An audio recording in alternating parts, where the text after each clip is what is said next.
students, welcome to class 11 physics class. In last class we discussed about the work done, its definition, its units, different kinds of units, and types of work done, some numericals related to work done. Okay, so today we discuss the energy, which is also related to work done.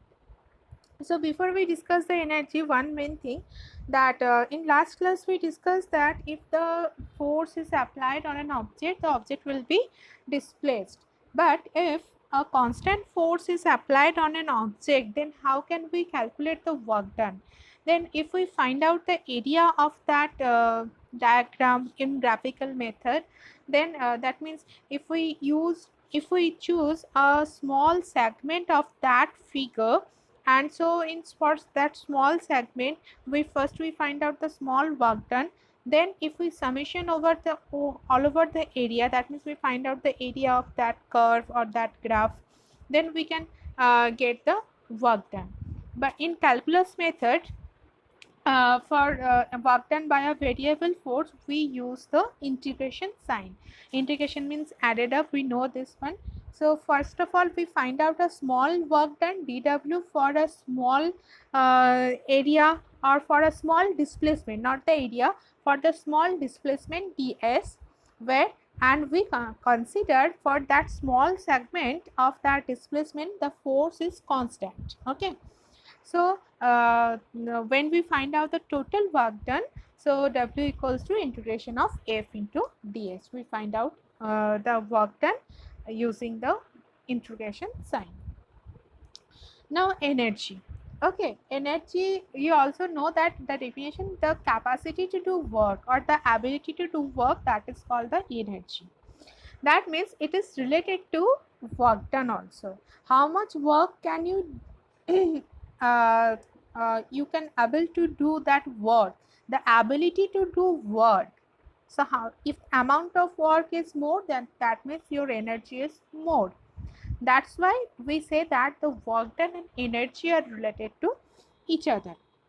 And the energy of the body is measured by the amount of work done the body can perform. Later you can understand when we in next video, when we discuss some numericals or some derivations also be there. Whenever we find out some expression of energy, first of all we find out the work done. After that we can write that this work done is appears as a this energy, or this work done is stored as a this energy. So work done and energy are similar in meaning, are in connected to each other. Okay, so the energy can be defined as the capacity or ability to do work, and it can be measured by the amount of work the body can perform. Like work, the energy also a scalar quantity, because the work, how much amount of work it can be done, that it will be the energy. So if work is a scalar quantity, then energy also be a scalar quantity. So we can also conclude that whatever the unit of work done, it is the same for the energy also. Okay, and the dimensional formula for work done and the energy also the same. So work energy is a scalar quantity, is dimensional formula m L square to the power minus 2, that is, which is same as the work done, and the unit of energy in SI is joule, and in CGS it will be R. Now this energy we studied in lower classes also, that various kinds of energy are there in the universe. For example, mechanical energy, atomic energy, nuclear energy, heat energy, light energy, chemical energy, many energy are there. Many various types of energies are present in the universe. Okay, so in your syllabus the mechanical energy is there. So mechanical energy means, mechanical means the machine. Okay, so the energy produced by machine is called mechanical energy, or the energy produced by mechanical meaning is called mechanical energy. And this mechanical energy has two forms or two types. One is the kinetic energy. When the object is in motion, the energy possessed by the object, that is called kinetic energy, and the potential energy by the when the uh, object is at rest. So whenever that means the mechanical energy depends upon the state of an object. The types of the mechanical energy depend. Whenever the object is in motion, the energy possessed by the body, that will be called kinetic energy, and whenever the object is at rest, it is called potential energy. Okay, now today we discuss only the kinetic energy. Next video we discuss the potential energy. Okay, so kinetic energy already I told that the energy possessed by a body by virtue of its motion is called kinetic energy. So due to the motion of a body, whatever the energy we get, that is called kinetic energy. For many examples are the bullet fired from a gun, that will be the kinetic energy. A fast moving stone can break the window because of this kinetic energy. Many examples are there. I will write only the two. And formula for kinetic energy, you also studied this in class 9. We know that the formula kinetic energy equals to half mv square. How we can prove this formula or derive this formula? In this figure you see that we considered a body whose mass is m, and a constant force is applied on that object, and it will displace a distance that is s.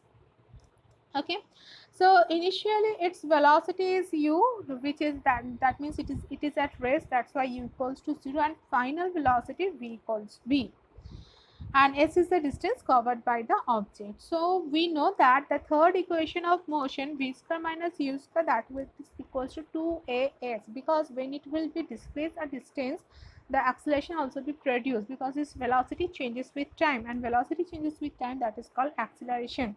So from this expression, v square minus u square, that is equals to 2as. First of all, we find out the expression of acceleration. So a equals to v square by 2s. Now the work done equals to w equals to f into s. We know this one from the definition of work done. So f means from Newton's second law of motion, f equals to m into a into s. Now in place of a, we put the value, or we put that expression v square by 2a, so we get half mv square. That is the work done.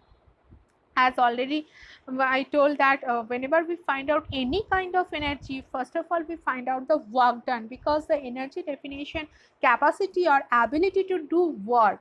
So the amount of, it can be measured by the amount of work. So first of all we find out the amount of work, then that is equal to the kinetic energy. That work done appears as a kinetic energy. So here w equals to half mv square, and this work done appears as a kinetic energy. Whatever your energy, that's why we can perform that work. So that means the amount of work done, that is equal to your energy. So w equals to half mv square, and this work done appears as a kinetic energy. So kinetic energy is represented by k, or in some books it will be k dot e. Anything you can write, k equals to half mv square. This is a normally we can prove. But as you already know the calculus method, the integration process, derivative process, differentiation process, so we derive this same equation by the calculus method. So same consideration, the body of mass m initially at rest, that's why u equals to 0. Okay, a force is applied on the body and produces a displacement ds. Now here in this calculus method, as earlier I told that whenever we find out the work done, first of all we find out a small work done for small displacement. Then if we integrate this one, then we can get the total work done by the total displacement. So that's why we consider here the object of mass m initially at rest, a force is applied on the body and it produces a small displacement ds in its own direction. Own direction means the theta equals to 0, no angle between them. The force is applied in its own direction. So we can write the small work done for that small displacement dw equals to f dot ds. f dot ds in a vector form because it is a scalar quantity. Scalar quantity means dot product is there.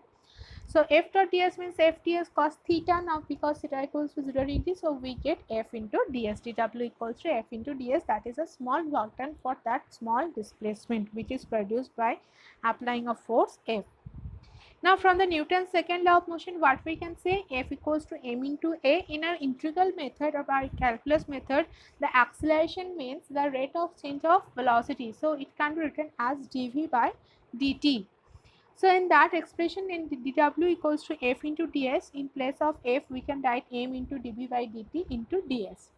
Now here m into dv into v, ds by dt, rate of change of displacement, that is called velocity. So ds by dt, that in that place we can write v. So we get dw equals to mv into dv. Okay, now this is a small work done. Now the total work done to increase its velocity from 0 to v, it's we already consider the final velocity as v, and it is started from rest. The rest means u equals to 0. Initial velocity u equals to 0. So work done means we can increase, it will displace, it's displaced from its one position to another position. That means the total work done to increase its velocity from 0 to v, w equals to integration of dw, that is equals to integration of 0 to v mv into dv. Because here the variable is v, so that's why we put the limit of velocity, that is 0 to v. Now if we integrate this one, we get w equals to half mv squared. I hope everybody understand the integration, and each and every steps is mentioned over here. V into dv, v power is 1, so integration of x to the power n into dx, that means x to the power n plus 1 divided by n plus 1. So here power is 1, that means v to the power 1 plus 1 divided by 1 plus 1, v square by 2. Now how we put the limit? Upper limit minus lower limit. Upper limit is v, so in place of v we can write only v square minus 0 square, and 2 is a numerical value, half, not 2, half is a numerical value, so we can write at first, and m is a constant, mass is constant, so w equals to half mv square. This work done is appears as a kinetic energy, as all we know that. So kinetic energy equals to half mv square. This is a calculus method we can prove the work done. Sometimes it will mention over there that the proof the formula of kinetic energy by the calculus method. So you use this derivation, not the previous one. Okay, now from here we find out the relationship between the kinetic energy and the linear momentum. As we know that from Newton's second law of motion, we get the idea about linear momentum. It is a product of mass and velocity. P equals to m into v. Now here we discuss about the relation between kinetic energy and the linear momentum. Linear momentum P equals to m into v, and the kinetic energy K equals to half mv square. So this half mv square we can write in such a way that 1 by 2 m. So 1 m is extra, so that means m square v square mv whole square. So mv means p, so we can write k equals to p square by 2m. Either in this is k equals to, or p equals to, what we can write, root under 2 into m into k. So these two boxes there.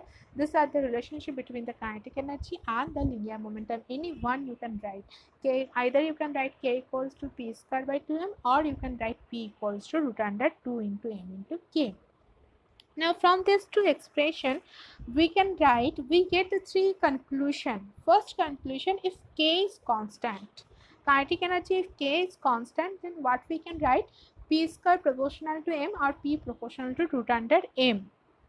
Okay, so if we plot the graph p versus m, root m, okay, so we get this nature. The nature of the curve is this, like this way, k is constant, not the straight line, it is little bit curve, because root m is there, not only m. Okay, second number, if m is constant, and then we can write p square proportional to kinetic energy. From the first box, p square proportional to kinetic energy. So if we plot this graph, we get this kind of this nature of the graph, p versus k versus p, or p versus k. And third one, if p is constant and kinetic energy is proportional to 1 by m. P is constant, then kinetic energy equal proportional to 1 by m. So it looks like this decreasing way. These three are the conclusion from that expression if P is constant. Okay. So these are the relation between kinetic energy and linear momentum, and the different kinds of graphical graphs between the various kinds of quantity. Three quantity is there, P, K and M. So if any one is constant, then what will be the nature of the graph, this versus this. Okay, next that is a new topic for everyone. This is work energy theorem or work energy principle. It is a very important topic. Okay, work or energy are related to each other, intimately related to each other. So according to this theorem, work done by the net force. Net force means if the various types of forces are applied. So the it will be subtracted or it will be added. So one net force is applied on an object. That's why we mention over here that net force. According to this principle, the work done by the net force in displacing a body is equal to change in kinetic energy of the body.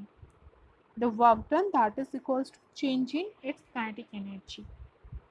So initially it has one kinetic energy. Final, after increasing the velocity, it will reach the final kinetic energy. So whatever the difference between these two kinetic energy, that is equals to the work done. That's why we say that the work and energy intimately connected to each other. Okay. So whenever the force does some work on a body, the kinetic energy of the body is increases. It will increase by the same amount. How much amount of force is applied, that amount of energy of the body is increases. So when an opposing, so just oppositely, if we say that here the whatever the force is applied, that will increase the kinetic energy. Now if we apply a retarding force which is opposes its motion, so its kinetic energy will be decreases. So the both are the forces, one force increasing the kinetic energy, another one force, opposing force or the retarding force, it will be decrease the kinetic energy. And this decrease the kinetic energy of the body is equal to the work done by the body against the retarding force. If each and every body try to oppose that change its state. Okay, so this decrease in kinetic energy of the body, it is equal to the how much it will work has to be done by that object against that retarding body, the retarding force. So according to the work energy principle, we can say that work and energy are equivalent quantities, are same. Just two words are there, work, another one is energy. Otherwise, everything is same. Okay, so how we can prove this one, work and energy? Suppose we consider a mass of a body m, u is the initial velocity of the body, f is a force applied on an object along its own direction, a is the acceleration produced in the body, v is the final velocity of the body after t seconds. Okay, this we consider. So the first of all, because we calculate by calculus method, so we first of all we find out a small work done. So small amount of work done by the applied force, that is dW equals to F into ds. F is a constant force. Okay, small displacement is there, that's why small work done. dW equals to F into ds, or you can write dW equals to F vector dot ds vector, F ds cos theta, because F is applied in its own direction, that means theta equals to 0. That's why we get dW equals to F into ds, where ds is a small distance or displacement moved by the body in the direction of the force applied. So from the second equation, F equals to Newton's second law of motion, F equals to m into a means dv by dt. So dw equals to, in place of F we can write m into dv by dt into ds. So ds by dt equals to v, that is the rate of change of displacement with time, that is called velocity. already I will discuss this one, that mv into dv. So the total work done by the applied force, a dw equals to w equals to integration of dw, then integration u to v. Its initial velocity is u, it is not at rest, it has some velocity, and that will be u to v mv dv, that is equals to, if we integrate this one, m is constant, v square by 2, u to v, upper limit minus lower limit, half m v square minus half m u square. V is the final velocity, so its final kinetic energy is kf, we can denote it by final kinetic energy, that will be half mv square. U is the initial velocity, so initial kinetic energy is half m u square, so half mv square minus half m u square, that is equals to, we can write kf minus ki, k final minus initial, that is the increase in kinetic energy of body. So work done equals to increase in kinetic energy of the body. That is the work energy theorem. That is the work energy theorem, that the work done, that is equals to increase in kinetic energy. Increase in kinetic energy means change in kinetic energy, how much it will change, af minus ki. I hope it is clear to everyone. Thank you very much. If you have any problem, please mention in a comment box. Thank you.